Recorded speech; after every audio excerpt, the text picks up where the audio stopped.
يا أيها الذين آمنوا اتقوا الله وقولوا قولا سديدا يصلح لكم أعمالكم ويغفر لكم ذنوبكم ومن يطع الله ورسوله فقد فاز فوزا عظيما. صدق الله العظيم. وقال النبي صلى الله عليه وسلم: تنكح المرأة لأربع: لمالها ولجمالها ولحسبها ولدينها فاظفر بذات الدين تربت يداك، او كما قال علیہ الصلاۃ والسلام۔ محترم بزرگوں اور دوستوں، قرآن کریم کی 3 آیتیں میں نے پڑھی ہیں،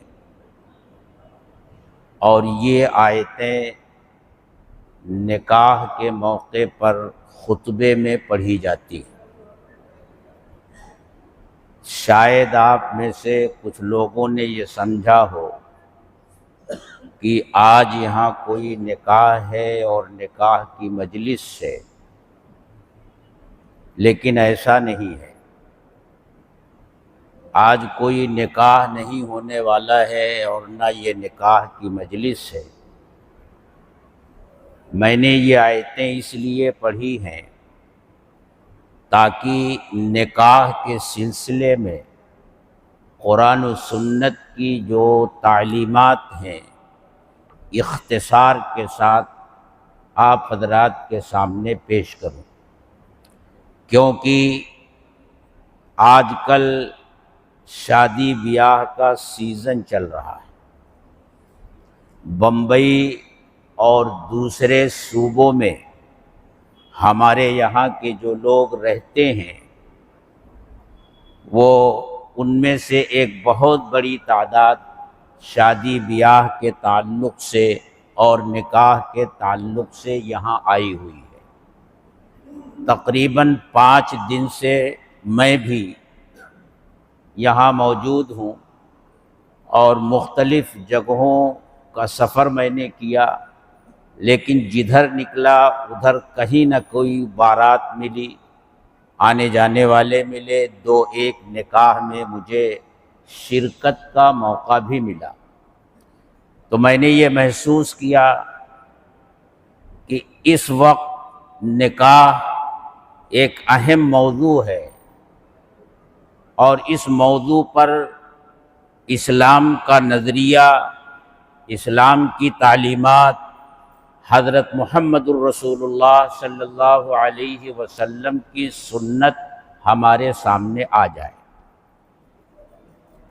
میرے علم کے مطابق، میری معلومات کے مطابق، نکاح ہی ایک ایسا موقع ہوتا ہے جس میں خصوصیت سے مجلس نکاح میں نکاح پڑھانے والا یہ اعلان کرتا ہے: النکاح من سنتی، کہ اللہ کے رسول صلی اللہ علیہ وسلم نے ارشاد فرمایا کہ نکاح میری سنت ہے، میرا طریقہ ہے۔ لیکن یہ موقع ہی ایسا موقع ہے جس میں شروع سے لے کر آخر تک تمام سنتوں کو نکال دیا گیا ہے۔ ہر طرح کے رسوم اور رواج سنتوں کی جگہ پر داخل ہو چکے ہیں، اور مکمل طور سے شادی بیاہ غیر شرعی اصولوں کی بنیاد پر ہو رہا ہے، اور غیر شرعی طریقہ اس میں اختیار کیا جاتا ہے ابتدا سے لے کر کے انتہا تک۔ اللہ کے رسول صلی اللہ علیہ وسلم نے نکاح کے تعلق سے، رشتہ ناتا طے کرنے کے تعلق سے ایک اصول بیان فرمایا، اور ارشاد فرمایا کہ رشتہ طے کرتے وقت چند چیزیں عام طور سے لوگ دیکھتے ہیں۔ کچھ لوگ ہیں جو مال دیکھتے ہیں، مالداری کی بنیاد پر رشتہ ناتا طے کرتے ہیں۔ لڑکی والے یہ دیکھتے ہیں کہ لڑکے کی مالی حیثیت کیا ہے، اور لڑکے والے یہ دیکھتے ہیں کہ لڑکی اور اس کے باپ کی مالی حیثیت کیا ہے، وہ کتنا ہمیں دے سکتا ہے، اور جہیز میں ہماری خواہشات کہاں تک پوری ہو سکتی ہیں۔ کچھ لوگ ایسے ہوتے ہیں جو خوبصورتی کو رشتے کی بنیاد بناتے ہیں، خوبصورتی دیکھتے ہیں۔ لڑکے والے لڑکی کی خوبصورتی دیکھتے ہیں اور لڑکی والے لڑکے کی خوبصورتی دیکھتے ہیں، اس بنیاد پر رشتہ ناتا طے کرتے ہیں۔ اور کچھ لوگ ہوتے ہیں جو حسب نسب دیکھتے ہیں، خاندان دیکھتے ہیں، اس بنیاد پر رشتہ طے کرتے ہیں۔ اور کچھ لوگ ہوتے ہیں جو دینداری کی بنیاد پر رشتہ طے کرتے ہیں۔ لڑکی والے یہ دیکھتے ہیں کہ لڑکا اور اس کے خاندان میں دینداری ہے یا نہیں، اور لڑکے والے یہ دیکھتے ہیں کہ لڑکی اور اس کے خاندان میں دینداری ہے یا نہیں۔ یہ 4 بنیادیں ہوتی ہیں رشتہ قائم کرنے کے لیے۔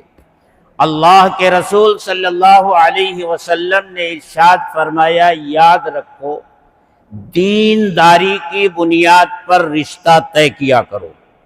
لڑکے والے یہ دیکھیں کہ لڑکی کی زندگی میں دین ہے یا نہیں، جس خاندان کی وہ ہے اس خاندان میں دین ہے کہ نہیں، اس کے ماں باپ دیندار ہیں یا نہیں۔ اور لڑکی والے اسی طرح دیکھیں کہ جس گھر میں وہ اپنی بچی کو بھیج رہے ہیں اس گھر میں دینداری ہے یا نہیں، لڑکا دیندار ہے یا نہیں۔ دینداری کی بنیاد پر اگر رشتہ ناتا طے کرو گے تو اللہ کے رسول صلی اللہ علیہ وسلم نے ارشاد فرمایا پھر تم کامیاب رہو گے۔ مال و دولت آنی جانی چیز ہے، آج جس کے پاس ہے کل اس کے پاس یہ مال و دولت رہے گا یا نہیں رہے گا، اس کی کوئی گارنٹی نہیں۔ آج جس خوبصورتی اور حسن و جمال کی بنیاد پر رشتہ قائم کر رہے ہو، ایک نہ ایک دن یہ خوبصورتی اور حسن و جمال ڈھل جانے والی چیز ہے۔ حسب نسب اور خاندان بھی کوئی ایسی بنیادی چیز نہیں۔ دنیا کے تمام انسان حضرت آدم علیہ السلام کی اولاد ہیں، ایک ہی ماں باپ کی اولاد ہیں۔ یہ قبیلے، یہ حسب نسب، یہ خاندان صرف تعارف کے لیے اللہ نے بنائے ہیں، لہذا وہ اس لائق نہیں ہے کہ اسی کو بنیاد بنا کر رشتہ قائم کیا جائے۔ مضبوط بنیاد رشتہ قائم کرنے کی دینداری ہے، لیکن بہت بڑا المیہ ہے اس کا کہ ہم 3 چیزیں تو دیکھ لیتے ہیں اور بڑے اہتمام سے اس کو دیکھتے ہیں۔ مالداری دیکھتے ہیں، خوبصورتی بھی دیکھتے ہیں، حسب نسب اور خاندان بھی دیکھتے ہیں، 7 پشتوں تک کی تحقیق کر لیتے ہیں۔ جو چیز دیکھنی چاہیے تھی وہی چیز ہم لوگ نہیں دیکھتے، اور اس میں ہم سب اس حمام میں ننگے ہیں۔ مولانا صاحب ہوں، مفتی صاحب ہوں، قاضی صاحب ہوں، امام صاحب ہوں، سب کا یہی حال ہے۔ اس میں سب ننگے ہیں اس حمام میں، دینداری نہیں دیکھتے۔ اور میں تو اپنے یہاں مہاراشٹر میں لوگوں کو جگانے کے لیے یہ کہا کرتا ہوں کہ شاید لوگوں نے دینداری ہے کہ نہیں ہے یہ نکاح پڑھانے والے پر چھوڑ دیا ہے۔ اسی لیے نکاح پڑھانے والا ہمارے ہاں مہاراشٹر میں جب آتا ہے تو بہت ساری جگہوں پر یہ رواج ہے کہ وہ پہلے کلمہ پڑھاتا ہے، لڑکی کو بھی جا کر کلمہ پڑھاتا ہے، یہاں لڑکے کو بھی کلمہ پڑھاتا ہے، کہ پتہ نہیں دین کے اعتبار سے کیسے ہیں، ان کی فکر کیسی ہے، سوچ کیسی ہے۔ آج تو فکری ارتداد ایک وبا کی شکل ہمارے معاشرے میں اختیار کر چکی ہے۔ فکری طور سے یہ بچہ جو گریجویٹ ہے، جو کالج سے نکل کر آیا ہے، جو یونیورسٹی سے نکل کر آیا ہے، اسلام کے بارے میں اس کی سوچ کیا ہے، اس کی فکر کیا ہے، کہیں اسلام کو یہ کوئی فرسودہ نظام تو نہیں سمجھ رہا ہے؟ مستقبل، اسلام کے مستقبل سے وہ مایوس تو نہیں ہے؟ اس لیے وہ بیچارہ کلمہ پڑھا دیتا ہے، ادھر بھی کلمہ پڑھا دیتا ہے، ادھر بھی کلمہ پڑھا دیتا ہے۔ تو یہ تین چیزیں دیکھی جاتی ہیں۔ پہلی غلطی ہم یہاں کرتے ہیں، رشتہ طے کرتے وقت ہی پہلی غلطی ہوتی ہے۔ رشتہ طے ہو گیا، پھر کیا ہوتا ہے؟ پھر ہر گھر میں لال کتاب کھل جاتی ہے۔ لال کتاب یعنی رسوم و رواج کی جو لال کتاب ہے، جو ہر خاندان میں الگ الگ ہے، ہر گھر میں الگ الگ ہے، ہر برادری میں الگ الگ ہے۔ اب رسوم اور رواج ہی کی بنیاد پر سارے کام طے ہوں گے۔ ہر ایک گھر میں یہی ہو رہا ہے، کسی کا استثناء نہیں ہے۔ نہ میرے گھر میں اس کا استثناء ہے، نہ آپ کے گھر میں اس کا استثناء ہے، ہر گھر کا یہی حال ہے۔ علماء کے گھر کا بھی یہی حال ہے، مفتیان کرام کے گھر کا بھی یہی حال ہے۔ سب اپنے گھر کی خواتین کے سامنے سپر انداز ہو جاتے ہیں، اور وہاں وہی چلتا ہے جو بڑی بوڑھیاں کہتی ہیں۔ اس کا نتیجہ یہ ہوتا ہے کہ جب یہ رشتے نکاح غیر اسلامی طریقے پر کیا جاتا ہے تو یہ برکت نہیں لاتا گھروں میں، یہ اپنے ساتھ نحوست لاتا ہے۔ ادھر بہو گھر میں آئی نہیں کہ بس ایک دو مہینے کے بعد گھر میں جھگڑے شروع ہو جاتے ہیں، اختلافات شروع ہو جاتے ہیں۔ سنتوں کو پامال کرنے کا یہ نتیجہ ہم اپنی کھلی آنکھوں سے اپنے پورے معاشرے میں دیکھ رہے ہیں۔ اگر نکاح شرعی طریقے پر ہو، سنتوں کی رعایت کرتے ہوئے ہو، تو انشاءاللہ اس کی برکتیں ہم اپنے گھروں میں محسوس کریں گے۔ میاں بیوی کے تعلقات میں اس کی برکت دیکھی جائے گی، خاندانوں کے ارتباط اور ان کے باہمی تعلقات کے اندر وہ برکتیں محسوس ہوں گی۔ لیکن ایسا ہوتا نہیں۔ رشتے نکاح جب دینداری کی بنیاد پر کیا جاتا ہے تو اس کے نتائج کیا ہوتے ہیں؟ اس سلسلے کا ایک چھوٹا سا واقعہ سنیے۔ حضرت عبداللہ ابن مبارک رحمت اللہ علیہ، جو حضرت امام ابو حنیفہ رحمت اللہ علیہ کے شاگرد ہیں، امام بخاری کے استاد ہیں، امام ابو حنیفہ کے شاگرد ہیں، ان کے باپ مبارک تھے، ایک غلام تھے، اور ان کے مالک اور ان کے آقا نے اپنے باغ کی رکھوالی ان کے ذمے لگا دی تھی۔ وہ باغ کی رکھوالی کرتے تھے۔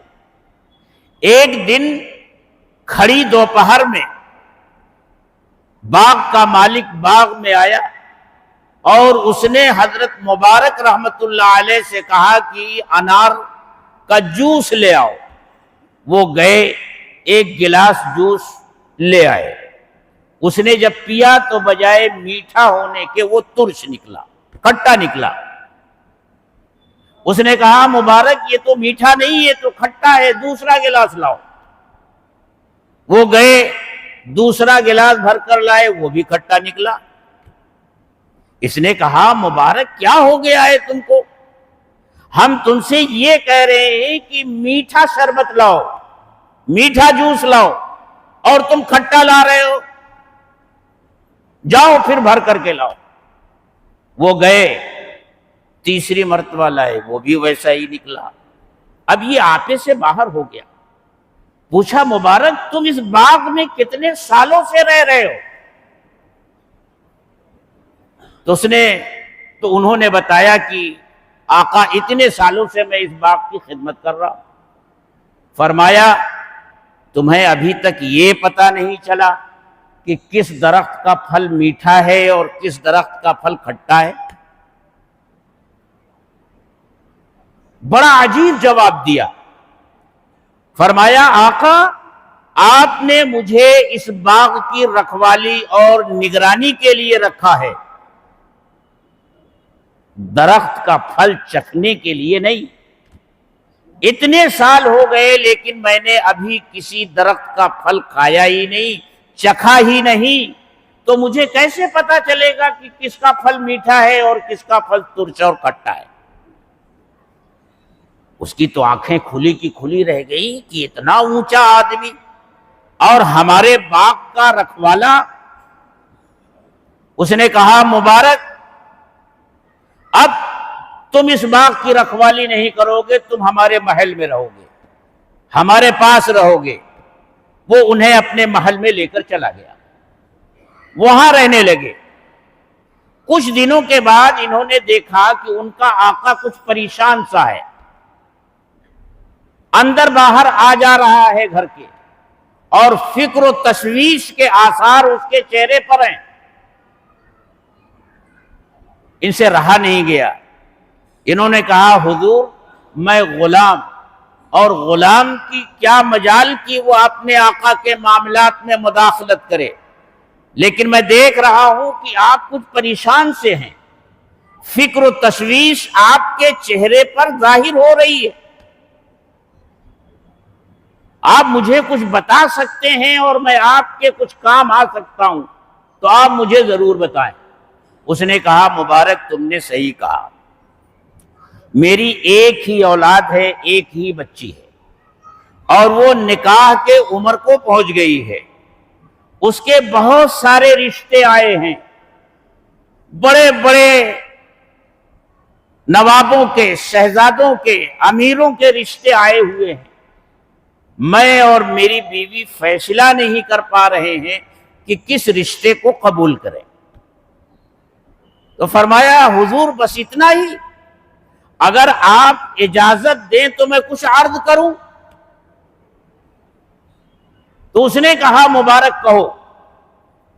تو حضرت مبارک رحمت اللہ علیہ نے فرمایا اس دنیا میں رشتہ اور ناطہ طے کرنے کے لیے مختلف قوموں میں اور مختلف مذاہب کے ماننے والوں کے الگ الگ اصول اور ضابطے۔ نصارہ کے یہاں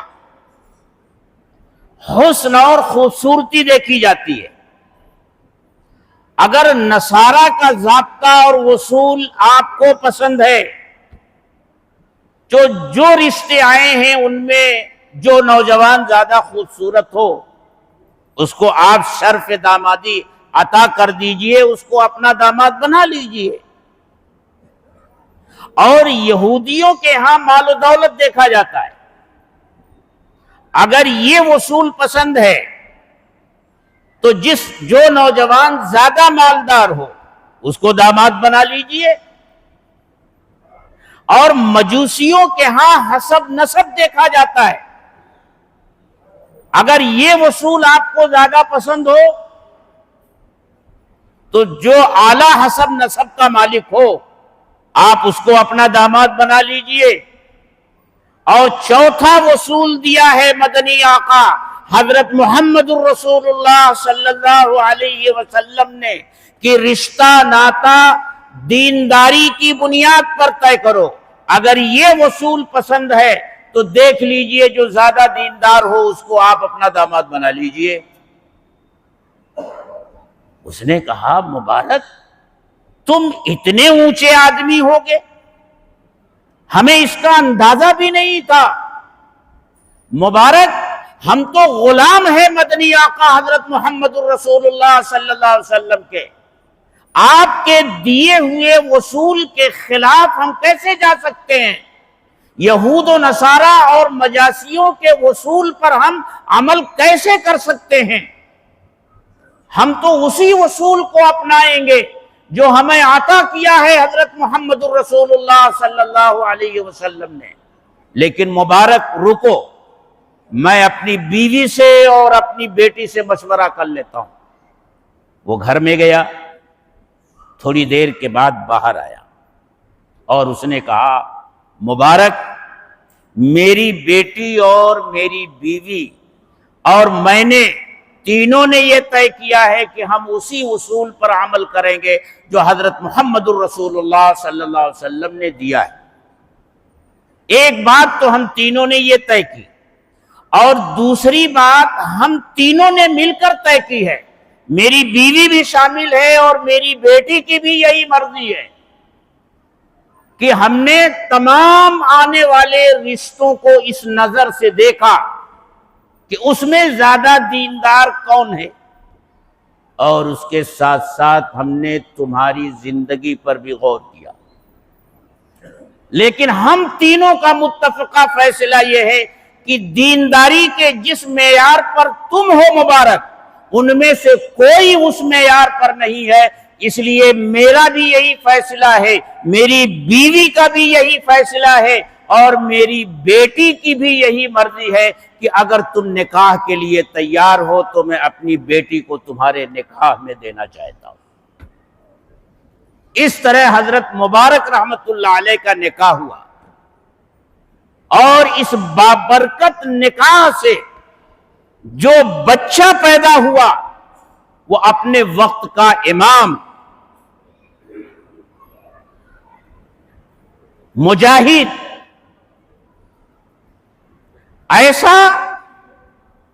ایسا محدث کہ جب وہ حدیث بیان کرنے کے لیے بیٹھتا تھا تو اس کی آواز کو پورے مجمع میں پہنچانے کے لیے 100-200 نہیں، 1200 آدمیوں کی ضرورت پڑتی تھی۔ جب یہ کہتے تھے قال رسول اللہ صلی اللہ علیہ وسلم تو 1200 آدمی ایک ساتھ کہتے تھے قال رسول اللہ صلی اللہ علیہ وسلم۔ اس طرح حدیث کا املا ہوتا تھا۔ اس شام کے محدث کہ جب بغداد پہنچے ہیں اور حضرت کی آمد کی خبر بغداد والوں کو ہوئی ہے تو پورا بغداد استقبال کے لیے باہر آ گیا۔ ہارون رشید کی خلافت کا زمانہ تھا، اس نے دیکھا کہ شور ہو رہا ہے، گرد و غبار اڑ رہا ہے، یہ کیا ماجرا ہے؟ اس نے اپنی خادمہ اور بادی سے کہا ذرا پتہ تو کرو یہ کیسا شور ہو رہا ہے، اور لگتا ہے آندھی آ گئی ہے، گرد و غبار اس طرح اڑ رہا ہے۔ وہ گئی اور معلوم کر کے آئی، ذرا منہ لگی تھی، اس نے کہا حضور آج عالم اسلام کا شہنشاہ بغداد آ رہا ہے، یہ اس کے استقبال میں لوگ نکلے ہوئے ہیں، یہ شور اور ہنگامہ ان کی وجہ سے ہو رہا ہے۔ ہارون رشید نے کہا شہنشاہ تو ہم ہیں، ہمارے علاوہ شہنشاہ کون آ گیا؟ بادی نے کہا حضور آپ کی حکومت لوگوں کے جسموں پر ہے، لیکن آج جو شہنشاہ بغداد میں آ رہا ہے اس کی حکومت لوگوں کی روحوں پر ہے۔ یہ ہیں عبداللہ ابن مبارک جو حضرت مبارک رحمت اللہ علیہ کی اولاد میں ہے۔ جب نکاح ان اصولوں کی بنیاد پر ہوتا ہے تو ایسی ہستیاں وجود میں آتی ہیں، اور جب ابتدا ہی میں نکاح کی بنیاد غلط باتوں پر رکھی جائے، سنتوں کو پامال کر کے رکھی جائے، تو معاشرے میں اس کی وجہ سے کوئی خیر و برکت وجود میں نہیں آئے گا۔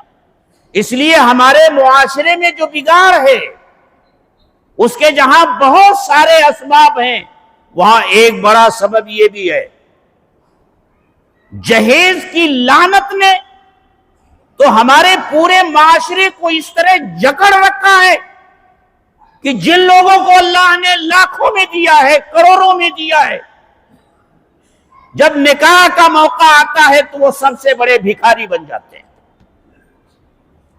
ہر لڑکے کے باپ کے ہاتھ میں نکاح کے موقع پر کٹورا ہوتا ہے، اور جو جتنا بڑا ہوتا ہے اس کے ہاتھ میں اتنا بڑا کٹورا ہوتا ہے۔ آپ یاد رکھیے، الید العلیٰ خیر من الید السفلی، اوپر کا ہاتھ نیچے والے ہاتھ سے بہتر ہوتا ہے، دینے والا ہاتھ لینے والے ہاتھ سے بہتر ہوتا ہے۔ لیکن یہاں معاملہ تو سب پلٹ گیا۔ آج ہم فخر سے یہ کہتے پھر رہے ہیں، میرے بیٹے کا نکاح ہوا تو اس کو ایسی گاڑی ملی، میرے بیٹے کا نکاح ہوا تو جہیز میں یہ ملا، مجھ کو یہ ملا، میرے دوسرے بچوں کو یہ ملا۔ جو ذلت کی چیز تھی اس کو عزت کی چیز بنا لیا گیا، اور منہ کھول کر لوگ مانگتے ہیں، غیرت جاتی رہی۔ یہ حال ہو گیا ہے ہمارے معاشرے کا۔ غریب کی بچی گھر میں بیٹھی بیٹھی اس کی عمر نکاح سے گزر جاتی ہے، نکاح کی عمر ختم ہو جاتی ہے۔ آج ہم رونا رو رہے ہیں کہ ارتداد پھیل رہا ہے، ہماری بچیاں غیروں کے ساتھ جا رہی ہیں۔ اس کے مختلف اسباب ضرور ہیں، لیکن بڑا سبب یہ ہے کہ بچیاں بڑی عمر کو پہنچ جاتی ہیں، اس کے باپ کے پاس ان فقیروں کو جہیز میں دینے کے لیے نہیں کچھ ہوتا، اس لیے وقت پر اس کی شادی نہیں ہو پاتی۔ ہر نوجوان بچے اور بچی کے ساتھ اس کا نفس لگا ہوا، شیطان لگا ہوا ہوتا ہے، شیطان کو اپنی چالیں چلنے کا موقع مل جاتا ہے، اور اس طرح وہ راستے سے بھٹکا دیتا ہے۔ میرے بھائیوں اور میرے دوستوں، ہوش کے ناخن لو، یہ جہیز سراسر ہندوانہ رسم ہے۔ اور اب تو شادیوں میں یہ ہو گیا کہ جتنی پرانی باتیں پہلے چلتی تھیں وہ ختم نہیں کی گئی ہیں، وہ باقی ہیں کسی نہ کسی شکل میں۔ پہلے کیا ہوتا تھا؟ چپوری سجائی جاتی تھی، اب تو چپوری بنانا عورتوں کو بھی نہیں آتا، وہ تو ختم ہو گئی، بڑی بوڑھیاں جو تھی، نوجوان بچیوں کو تو آتا نہیں۔ اب چپوری کی جگہ پر وہ باکس چلنے لگا ہے، اب وہ سجایا اور کھولا جاتا ہے۔ اس طرح کی پہلے جو موج اور سرپت سے جو بنتے تھے الگ الگ نام کے، اب اس کی جگہ پر یہ پلاسٹک کی چیزیں آ گئیں۔ ختم نہیں کچھ ہوئی ہے، نئی نئی چیزیں آئی ہیں، وہ بڑھ رہی ہیں، مطالبات بڑھ رہے ہیں۔ بڑا عجیب حال ہو گیا ہے۔ مولوی صاحب بھی مانگ رہے ہیں، مفتی صاحب بھی مانگ رہے ہیں، قاضی صاحب بھی مانگ رہے ہیں، امام صاحب بھی مانگ رہے ہیں۔ عام لوگوں کی بات چھوڑیے، یاد رکھیے اوپر سے جو فتنہ پیدا ہوتا ہے وہ زیادہ خطرناک ہوتا ہے۔ اگر یہ فتنہ اہل علم میں ہے، ان کی وجہ سے یہ فتنہ پیدا ہو رہا ہے اور وہ اپنے اوپر کنٹرول نہیں کر رہے ہیں، تو یہ فتنہ جلدی ختم ہوگا نہیں۔ یہ ذمہ داری سب سے پہلے علماء کی ہے، سب سے پہلے ان لوگوں کی ہے جو جانکار ہیں، وہ آگے بڑھیں اور اس کام کو ختم کرنے کی کوشش کریں۔ لیکن اس طرح اس نے جڑ پکڑ لیا ہے کہ دیکھیے بھائی، بارات جا رہی ہے تو بارات جانے میں سب سفید گاڑی ہونی چاہیے، کسی کی بارات جا رہی ہے تو ساری کالی گاڑیاں ہونی چاہیے۔ پہلے تو مانگ لیا ہے، یہ چاہیے، یہ چاہیے، یہ چاہیے، اور آخر میں یہ کہا کہ جب میرے مہمان آپ کے دروازے پر آئیں گے تو میرے مہمانوں کی خدمت کیجیے گا۔ ارے بھائی، تیرے مہمان ہیں تو خدمت کرنے کی ذمہ داری تیری ہے نا۔ جس کے ہاں لے جا کر کے تو بوجھ بنا رہا ہے، 50 کہا ہے اور 150 لے کر کے جا رہا ہے، اس کی عزت لوٹ رہا ہے۔ تیرے مہمان ہیں تو ان کی خدمت کرنا تیری ذمہ داری ہے، اس کی ذمہ داری نہیں ہے۔ سارا بوجھ لڑکی والوں پر ڈال دیا جاتا ہے۔ میرے دوستو، یہ بڑی خطرناک صورتحال ہے۔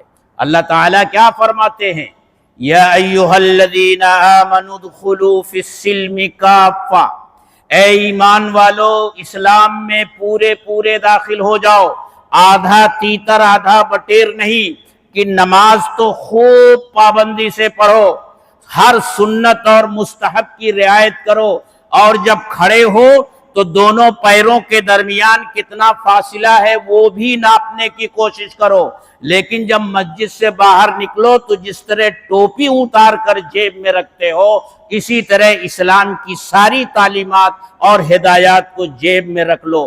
ایسا نہیں، اللہ تعالیٰ نے یہ صفت تو یہودیوں کی بیان کی ہے، اَفَتُؤْمِنُونَ بِبَعْضِ الْكِتَابِ وَتَكْفُرُونَ بِبَعْضٍ، کیا تم کتاب کے بعض حصے پر ایمان لاتے ہو اور بعض کا انکار کرتے ہو؟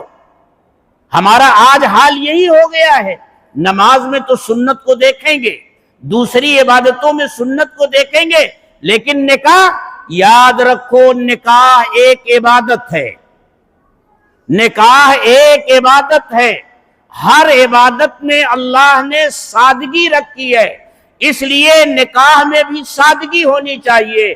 بلکہ نکاح ایک ایسی عبادت ہے جس میں ہر عبادت سے زیادہ وقت لگتا ہے۔ مفکر اسلام حضرت مولانا سید ابو الحسن علی ندوی رحمت اللہ علیہ نے حضرت مولانا شاہ یعقوب بھوپالی رحمت اللہ علیہ کے ملفوظات جمع کیے ہیں، ان میں ان کا ایک ملفوظ یہ نقل کیا ہے کہ حضرت فرماتے ہیں نکاح ایک ایسی عبادت ہے جس میں سب سے زیادہ وقت لگتا ہے۔ ہم جمعہ پڑھنے آئے ہیں، کتنے بجے آئے ہیں؟ ابھی 2 رکعت نماز پڑھیں گے، آگے پیچھے کی سنت پڑھیں گے، خطبہ سنیں گے، کتنا وقت لگا؟ جمعہ میں اتنا وقت لگتا ہے۔ 5 وقت کی نماز پڑھنے آتے ہیں، کتنا وقت لگتا ہے؟ زیادہ سے زیادہ وقت روزے میں لگتا ہے 1 مہینہ۔ حج کے لیے جاتے ہیں، اگر آنا جانا سب جوڑ لیں تو 40 دن 45 دن۔ زکوٰۃ سال میں 1 بار دیتے ہیں۔ لیکن نکاح ایک ایسی عبادت ہے کہ جس دن ایجاب اور قبول ہوا، عقد نکاح منعقد ہو گیا، عبادت شروع ہو گئی، اور جب تک یہ نکاح باقی ہے، نکاح کی عبادت بھی باقی ہے۔ جب تک یہ رشتہ باقی ہے، نکاح کی عبادت بھی باقی ہے۔ میاں بیوی زندگی گزار رہے ہیں، 60 سال گزاری، 70 سال گزاری، یہ 60 سال اور 70 سال نکاح کی عبادت میں گزرا۔ سو رہے ہیں، نکاح کی عبادت میں ہیں، جاگ رہے ہیں، نکاح کی عبادت میں ہیں، کوئی بھی کام کر رہے ہیں، نکاح کی عبادت میں ہیں۔ لیکن ہم نے اس عبادت کو تو رسم و رواج کا ایک ایسا عجیب تماشا بنا دیا ہے کہ ساری سنتوں کو کھینچ کھینچ کر نکال کر پھینک دیا اور ہر جگہ سنت ڈال دی۔ ہاں، اس میں بھی جب قاضی صاحب آتے ہیں نا، قاضی صاحب کو اگر انہوں نے نکاح پڑھائی ہے تو ہمارے ہاں مدرسے کے لوگ نکاح پڑھاتے ہیں اور اس کی رسید بناتے ہیں، وہاں ضرور پیسہ دینے میں ٹال مٹول کرتے ہیں لوگ، وہاں ٹال مٹول۔ میں نے بھیونڈی میں قاضیوں سے کہا کہ دیکھو ایک فیصلہ کر لو، اپنی ایک یونین بنا لو، یہ جب فضول خرچی کرتے ہی ہیں تو ان سے خرچ کرواؤ، اور یہ شرط لگا دو دولہے کی تیاری پر تم نے جتنا خرچ کیا ہے اس کی ٹوپی سے لے کر جوتے تک اتنا نکاح پڑھانے کی، اتنے کی رسید مدرسے والوں کو بنانی۔ میں یہاں بھی کہتا ہوں آپ لوگ فیصلہ کر لیجئے، یہ فیصلہ کر لیجئے کہ دولہے کے اوپر جتنا خرچ کیا ہے اس کی ٹوپی سے لے کر اس کے جوتے تک اتنے کی رسید بنے گی۔ بہرحال میرے دوستو، یہ جو موسم چل رہا ہے نکاح کا، ہمارے اور آپ کے لیے عافیت اسی میں ہے۔ اللہ کے رسول صلی اللہ علیہ وسلم نے ارشاد فرمایا کہ برکت والا نکاح وہ ہے جس میں کم سے کم خرچ ہو۔ آخر اللہ کے رسول صلی اللہ علیہ وسلم نے اپنا نکاح کیا ہے، اپنی صاحبزادیوں کا نکاح کیا ہے. آپ کی زندگی ہمارے سامنے اسوہ ہے، صاحبزادیوں کی زندگی ہمارے لیے اسوہ ہے. صحابہ کرام نے نکاح کیا ہے، نکاح کرتے تھے، اللہ کے رسول صلی اللہ علیہ وسلم کو خبر نہیں ہوتی تھی. آپ پوچھتے ہیں کہ بھئی تمہارے جسم پر یہ خوشبو کا رنگ لگا ہوا ہے، یہ کیسا ہے؟ صحابی بتاتے ہیں اللہ کے رسول میں نے نکاح کیا ہے. اور ہمارے ہاں تو دھوم دھام اتنی ہوتی ہے، آج کل لوگ کارڈ چھپواتے ہیں. میں کہتا ہوں کہ مغلیہ سلطنت میں پہلے جو وہ پورا دستاویز ہوتا تھا اس پر اتنا خرچ نہیں آتا تھا. 1000 روپے، 1500 روپے، 2500 روپے کا کارڈ چھپواتے. فضول خرچی کرنے میں ہماری قوم اس دنیا میں سب سے آگے ہے.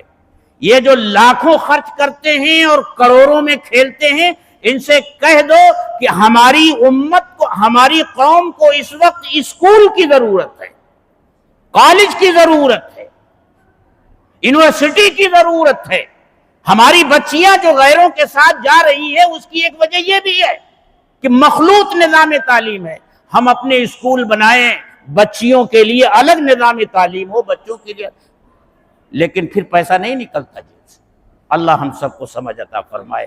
وآخر دعوانا الحمد.